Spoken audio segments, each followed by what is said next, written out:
김태현의 정치쇼. 여러분은 지금 균형 잡힌 시사 김태현의 정치쇼를 듣고 계십니다.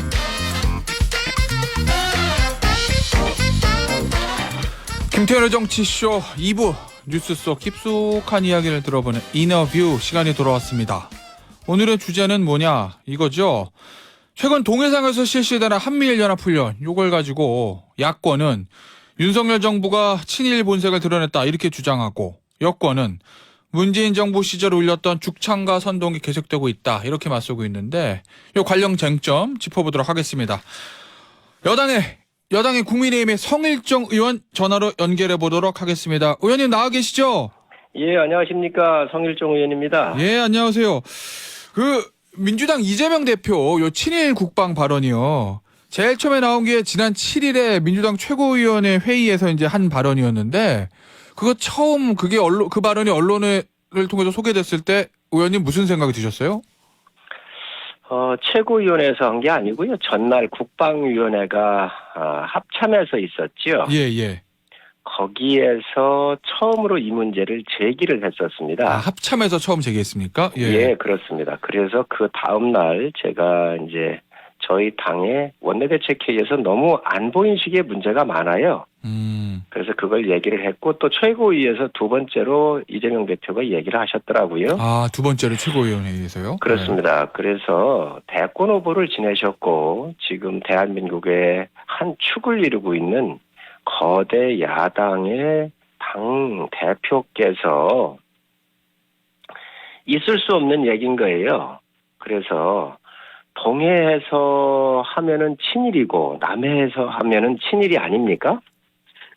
독도 앞바다로부터 185km가 떨어져 있고요. 일본으로부터 120km가 떨어져 있어요. 네. 그리고 그 수역은 모든 국제적인 군함이나 잠수함들이 다니고 있는 일본도 한국도 수역이 아닌 공해상입니다. 그래서 그쪽으로 북한 잠수함들이 많이 지나지요. 네.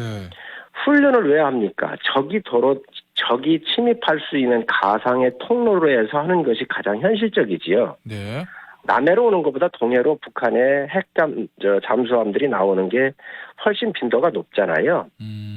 당연히 동해에서 하는 것이지요. 그것을 가지고 친일이라고 이렇게 덮어씌우기 한다든지 하는 것은 굉장히 잘못된 것이고요. 예. 두 번째, 2018년 12월인가 그런데 클락에서 당시 문재인 정부의 송영무 장관, 네.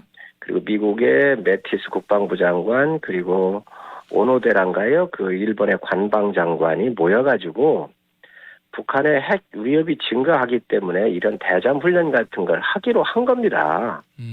그래서 그 문재인 정부에서도 여러 차례 한미일 훈련을 했습니다. 그리고 님팩 훈련이라고 그래서 또 아시아 태평양 쪽에 있는 나라들하고 미국과 같이 훈련을 했고요. 네. 그런데 이재명 대표께서 일본의 자위대를 동해에서 끌고 와가지고 훈련을 하면 자위대를 정식 군대로 인정하는 거라고 그랬어요. 예, 그렇게 얘기를 했죠. 예. 그렇습니다. 그러면 한국군이 일본 자위대를 끌어들여가지고 훈련을 하면서 정식 군대로 인정해주는 역할을 한국군이 하고 있다는 이 얘기잖아요. 네. 있을 수 없는 이야기입니다. 남해에서 하면은 일본 자위대가 정식 군대가 안 되고, 동해에서 하면은 일본 자위대가 정식 군대가 된다는 얘기인가요? 예. 근데 의원님. 그리고 예. 태평양 하나만 더 말씀드릴게요. 예. 태평양에서 님팩 훈련을 하면 미국, 일본, 한국, 뉴질랜드, 호주 다 참여하는데, 그렇죠.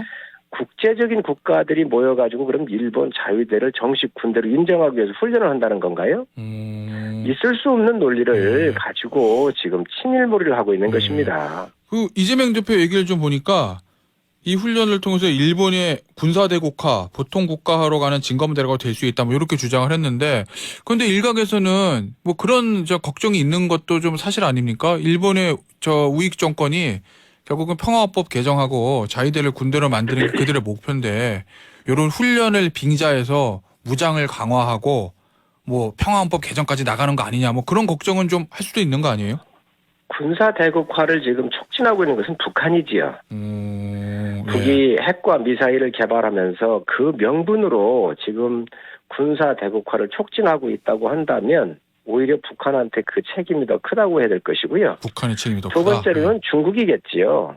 중국이요? 일본과 한국, 미국은 자유민주주의와 시장적 경제를 지향하는 인류의 보편적 가치를 함께 하고 있는 나라입니다.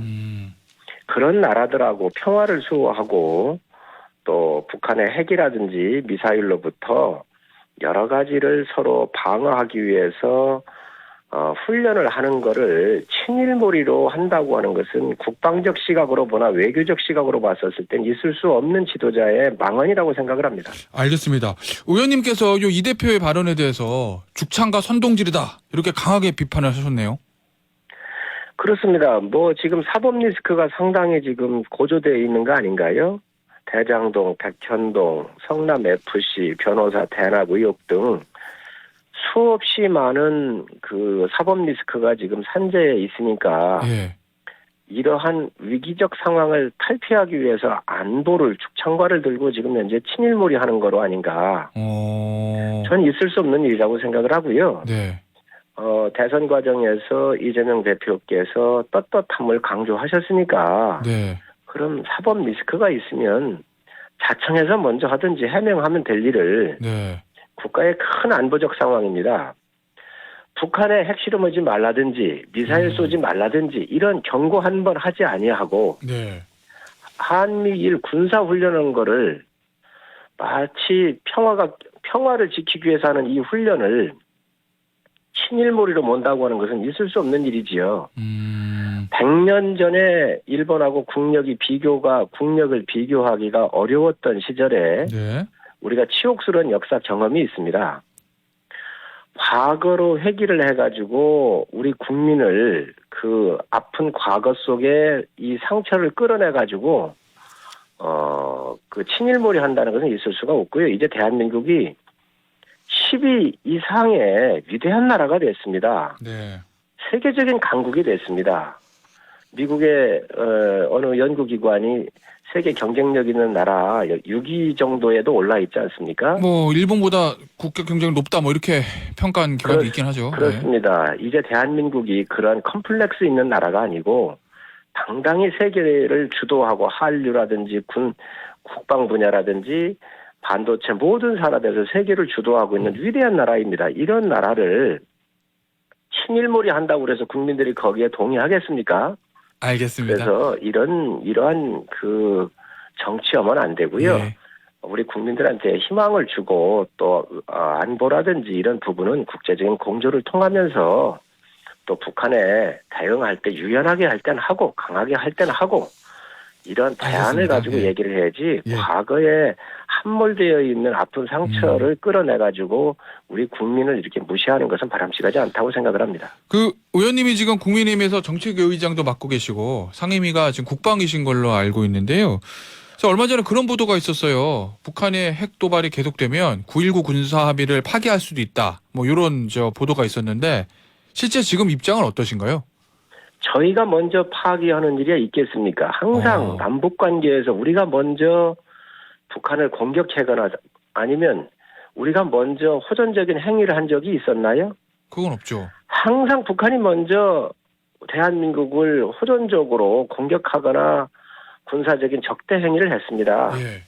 9.19 군사 합의 지키는 게 우선이지요. 지키는 게 우선이다. 그렇습니다. 그러나 북한이 이러한 9.19에 대한 군사 합의를 정신을 깬다면 대한민국이 그걸 어찌 또 계속 우리만 당하면서 지킬 수 있겠습니까? 협의라고 하는 것은 양쪽이 함께 지키는 마음이 있어야 되고 또 지키는 행동이 필요합니다. 자, 그러면 그 9.19 군사합의에 따르면은 도발 행위 같은 거 하면 안 되잖아요. 그럼 북한이 만약에 ICBM 발사 실험하고 7차 핵 실험하면 그럼 그때는 우리가 일방적으로 파기 선언을 할 수도 있는 겁니까? 9.19 군사합의? 큰 틀에서는 그 연결이 되는데요. 핵실험이나 ICBM 같은 경우는 이제 그 평양선언이 맞을 거고요. 준수가. 9.19 군사합의는 군사 분계선 주변에서 분계선을 가운데 놓고 북측으로 또 남측으로 20km인가요? 여기 내에서 적대 행위를 하지 않는다 이건데 앞으로 북한에 저는 이 준수 여부는 북한에 달려 있지 대한민국이 이걸 먼저 깨는 일은 없게 될 것입니다. 알겠습니다. 무슨 말씀인지 알겠고요. 저 마지막으로 당내리 저 문제 하나 짚어볼게요. 지난 주말에 목요일 금요일입니다. 뭐 이준석 전 대표의 문제가 윤리비 징계, 그 다음에 가처분 소송에서의 국민의힘의 승소로 귀결이 됐는데, 그러면 소위 말하는 이준석 리스크라는 거, 이거 완전히 해소된 거다. 뭐 이렇게 봐도 되는 건가요? 이제 법원에서 문제를 삼았던 게 절차적 그 하자가 있느냐 없느냐 이거 아니었겠습니까? 네. 그런데 저희가 여러 가지 비상 상황이 아니다라고 판단했던 부분들을 다 고려해서 당헌 당규를 다 정비를 했고요. 네. 그에 따르는 여러 가지 그 비대위의 그 구성에 대한 절차라든지 모든 것을 이제 마쳤기 때문에 법원이 이 부분에 대해서는 정당하다 이렇게 판결을 한 것 같습니다. 네. 그래서 지도 체제라든지 또 당의 여러 가지 앞으로 일에 있어서는 걸림돌이 제거가 된 거 아닌가 생각을 합니다. 알겠습니다. 오늘 뭐 성일정 의원과의 전화 인터뷰는 여기서 마무리하도록 하겠습니다. 의원님 오늘 저 출연 나와주셔서 감사드리고요. 다음엔 저희가 스튜디오로 한번 모시도록 하겠습니다. 네, 감사합니다. 예, 감사합니다. 네.